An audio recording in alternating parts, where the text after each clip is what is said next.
Nani wa kwanza kwenye mpira ule? Libasege anachekecha. Libasege ndani, mtafuta Doumbia. Kiko wapi? Ibrahim Doumbia. Striker azungumzi, striker haongei sana maneno, pepe ni kufunga bao tu. Ibrahim Doumbia Osimhen wa Mali, Osimhen mwingine huyu.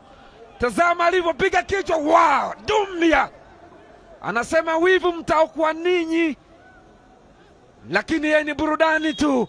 Doumbia kichwa maridadi kabisa katika eneo ambalo halikuwa rahisi kwake. Ni bao lake la kwanza.